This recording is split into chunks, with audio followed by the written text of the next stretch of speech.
Okay, Marvel fans, it is time we talk Deadpool and Wolverine spoilers. Finally, you can't really talk about this movie without crossing the line of spoiling it, and the spoiling is the fun part with a lot of these Marvel movies, and this is bringing us back to that excitement.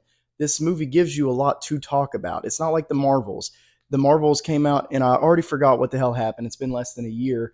That movie has already been outgrossed by Deadpool, and Deadpool's only been out for like 2 days. Everybody's saying Marvel's back. Everybody's been doubting Marvel. I've been kind of there too. I just think they have unloaded everything at once. They went quantity over quality, with Disney Plus being kind of the worst thing that's happened to them. And Deadpool comes along calling himself the Marvel Jesus, and he really puts everything in a blender and just dissects it all as you would expect Deadpool to do. And it was exciting. I was very excited for this movie. They really pull on the nostalgia and baited the audience in, me in particular, with Hugh Jackman coming back. That's such a big selling point. And yeah, I got my little Hugh right here. So happy that just right off the bat, spoilers, fuck it. I'm so happy that I saw this damn mask. The first thing I want to talk about, spoilers, is the mask, the cowl. It's kind of funny because he's got it as a sleeve, as a hood the whole time, which is like how it is in the cartoons and the comics, but you don't really see it because it's bulky. Those wings on the side are kind of, they look metalish. They have like battle damage and stuff. So I don't know if they just fold properly behind his neck, but it was funny that the whole movie that's there, and then he finally pulls it on. And I will say, in motion, it doesn't look perfect, but still images and some pictures you'll see online of it. And I can't wait for the HD images to come out. It looks really good when he's just standing still. And Hugh really sells it, man. His the way he just was moving his mouth and the aggression he had the whole movie was so fucking awesome to watch. He really does pump a lot of soul into this movie. But yeah, the mask was really cool to see, and I think they used it just the right amount. I'm happy Hugh got to do this. If this is the last time we see him, that was an awesome way to go out on top. And him shirtless was so unexpected.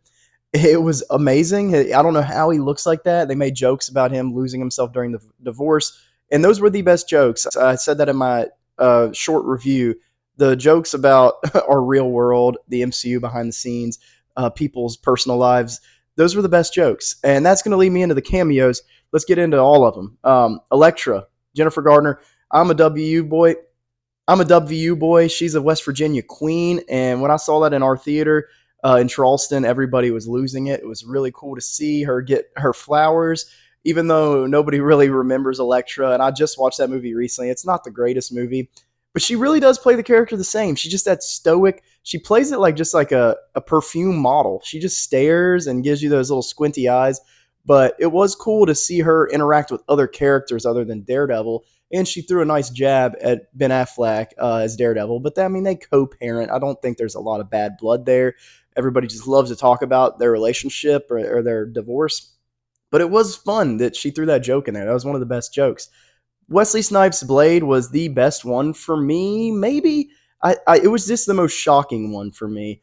It was the one that really got me like wowed off my seat almost. I was like, holy shit, because there's just behind the scenes drama with him and Ryan Reynolds from the Blade movies, and it was just really cool. I'm not a huge fan of those movies. I'd like to go rewatch them soon, but yeah, he made a joke about how he's the only Blade, and then Deadpool looked at the camera, which is insane because Mahershala Ali has been put through hell waiting for this movie to get off the ground, and he's an amazing actor. He doesn't deserve that treatment, but Blade was really cool, and he definitely was treated with the most respect. Everybody else almost was kind of a joke, but he definitely didn't let them clown on him too much. I like that. Channing Tatum is Gambit. Gambit is my favorite X-Men. I got him right here on my shirt. That costume is hard to pull off. I dressed up as him for Halloween last year. Who did it better? I don't know, but he did look cool. It grows on you. I saw the movie twice, and it really grew on me a second time. But I like that they definitely leaned into the funny side with it. Channing's got great comedic timing from the 22, 21 Jump Street movies. So the fact that they made fun of it, his accent, you couldn't not. I didn't expect Gambit. I heard that he was probably going to be in it, and I didn't expect him to come in and Deadpool to just give him respect and listen to his orders. So he really worked well, and his powers were cool. They got to show the staff do some cool things. He blew people up. I loved it, man. As a fan of Gambit, I was just kind of overwhelmed, and I wasn't in love with it, but I was so happy that it was happening, and I'm gonna always cherish that when I rewatch this movie because Gambit is like my favorite. And seeing the comic accurate costume, I do have a nitpick, and it's the same with Wolverine's costume. If you want to talk costume nitpicks, they did the same thing with Toby's mask in No Way Home, which they nerfed it for some reason. And these are highly anticipated characters that they know what they look like. And I don't get why they keep messing this up. Gambit's eyes are supposed to be black and red permanently, and I don't know if it was just to let him act more. It's hard to act when you can't really direct your eyes places, but that frustrated me because they did the same thing with Taylor Kitsch in X-Men Origins. And I want to see Gambit with the full-on eyes. Maybe when they do a new Gambit in the actual MCU, we will see that. They're saving it, maybe. And then Wolverine looked perfect at the end, except for no shoulder pads. I get it. He got his sleeves ripped off, I guess, in the car fight when they went crazy on each other and fell asleep. But yeah, you needed the shoulder pads there. A lot of the toys have the shoulder pads without the sleeves, and it looks so cool. It's still amazing that he looked like an animal out there with the mask. So yeah, those are the three big ones that showed up. Before then, I'm going out of order. I think probably my favorite one was Human Torch, Johnny Storm. It was so cool to see him reference as Johnny Storm, Chris Evans. I knew it when I heard his voice. I knew it, and then I knew what they were doing. I was like, they're gonna fake everybody out, and it's not because I'm smarter. It's just because I kind of heard leaks that he was probably going to be in it, but it wasn't for sure. And he was easily Blade was just unbelievable to see, but that was the best one for me was Johnny Storm because I love those Fantastic Four movies, and some people are saying it kind of shit on the legacy, and to a certain degree I do a certain degree I agree, but those movies aren't really loved by everybody. I really like them. And it was cool to just hear the flame on. I've watched that on TikTok 100 times of people reacting to it. And I mean, he was the best part of those movies. And it's cool that his hair kind of grew out. He's let himself he's got a 5 o'clock shadow. He hasn't let himself go, but he's been surviving in the void. So it made sense. But he kind of just looks like regular Chris Evans as a citizen nowadays. He just rolled up on set. But it was still fun, man. And then he gets killed by Cassandra Nova. Body gets ripped off, which was a little weird because it was insane. I knew it was coming. They made a joke. They couldn't afford him for the whole movie. It would have been cool if he was in the big battle with everybody. But the joke about him talking shit about her was a very redundant joke that I just didn't find funny. There was a lot of those in the movie that kind of hurt the story.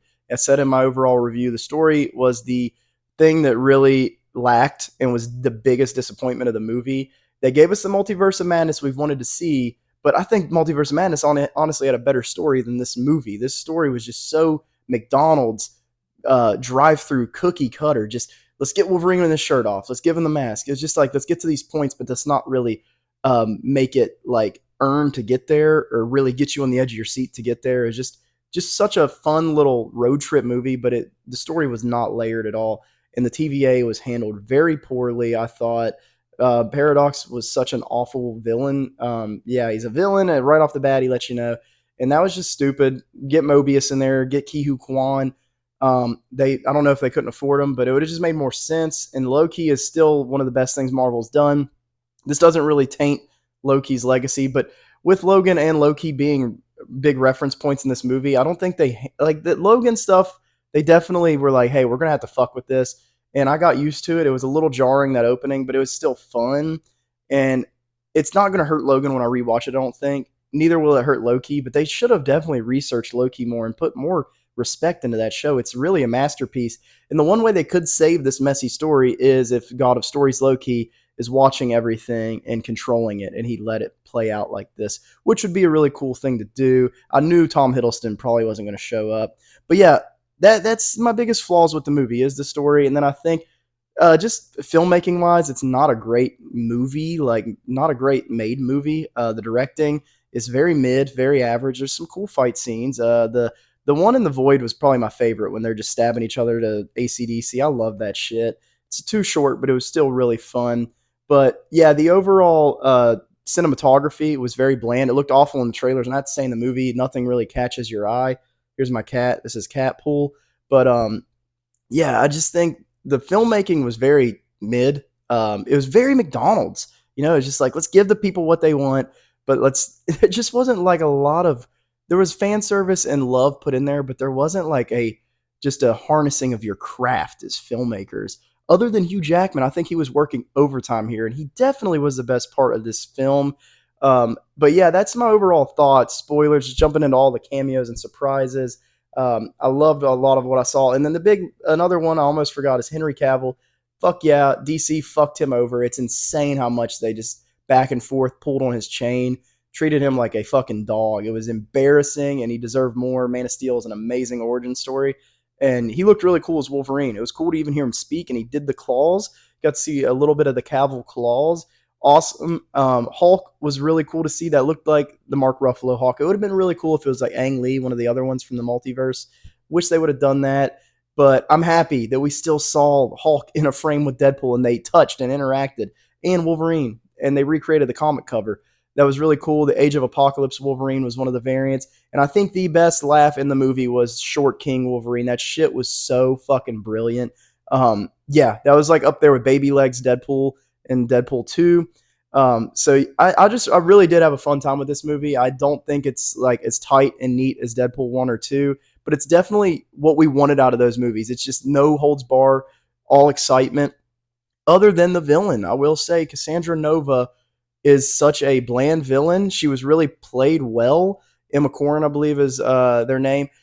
Killed it just in the performance and the body language, but overall, it felt like a very forced villain. It's like we couldn't think of anything, so she's just been in the void forever. She rules the void. Okay, sure, but why not give us somebody more satisfying? I'm not a fanboy asking for all these appearances, special guests, but it should have been somebody more satisfying.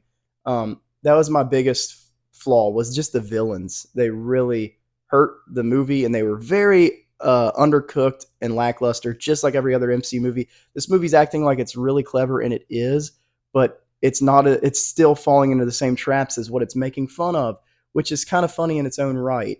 But I don't know. I thought the villain was very disappointing. It should have been like Magneto, somebody, I don't know who, but just somebody from one of the older movies should have been in the void, kind of having their own crew. Magneto could have had all those X-Men characters as the Brotherhood. That would have been fun. Michael Fassbender would have been dope to see in that. And then I thought all the Deadpools were a very underwhelming final fight. It was a cool fight, but it just wasn't. It wasn't like exciting for them to be the ones out of the portal. There should have been another big kicker. I know I sound like a fanboy asking for all these appearances, but they hint on them so much, and they kind of deconfirm them. They tell you Magneto's dead, Xavier's dead. But this movie really would have had a more bigger impact if one of those characters had a role to kind of tie down Cassandra and make you remember her more, because nobody's going to remember her if you're an average audience member. There needed to be a Charles Xavier variant to kind of come in and make you feel more for her or against her. I just thought they did do pretty good with Wolverine and her talking, and her getting in his head, and then him winning her over. But then she turns villain again right after and does the spaghetti thing from Loki, which is cool to see. And we knew that was coming from the trailer. That's all it was. It was just there. And then we're like, okay, you want to end the universe because you're just a villain, and we need you to do something to keep the movie going for our big portal fight. Like I said, a lot of this was just McDonald's MCU type stuff. Give the people what they want, easy to eat, but not that well thought out. And I really expected more from this crew because they did so good on everything else. The buildup was amazing. I love Ryan and Hugh, and I'm happy they got to make their dream project. But this was definitely a very flawed Marvel movie, and just a flawed movie in general. But I still saw things I dreamed to see. My boy Gambit getting a moment. I'm happy with how they handled him. It grows on me the more I've seen it. Human Torch coming back, and the Fox movies getting their love. I love Fox. Still rewatch those movies all the time. It's a fun little time portal to go in all these years later. And the post-credit stuff was really cool. And then the post-credit scenes with Johnny Storm, didn't really like it because I just thought that joke was just way too forced. I think the best reoccurring joke was the Thor thing, and hopefully that comes back for Deadpool to make another appearance with the Avengers, maybe meeting Thor. That joke was hilarious when he kept dreaming and waking up. Oh, Thor, God of Thunder. That was fucking funny. That was there was some stuff they were striking greatness. But yeah, I mean, I've been rambling. I got about everything out I wanted to say. There's probably something I'm going to remember after I cut the video off. But yeah, thanks guys for hanging out with me, listening to my spoiler thoughts of Deadpool and Wolverine. Definitely lived up to the hype, but it is flawed. And I think everybody's kind of coming to terms with that. It just it's just fun to have that excitement build up where you're expecting everything. And then we're obviously going to be disappointed. We do it every time a big Marvel movie comes out. I'll show you my ranking on screen. It's not top 10. I'd say Guardians 3 and No Way Home are still better post Endgame, but this is getting close. This is really good. And I can't wait to hear what comes out of Comic-Con this weekend, some more MCU news. So yeah, guys, thanks for hanging. This is the Deadpool and Wolverine spoiler review from the Jay Shrey way.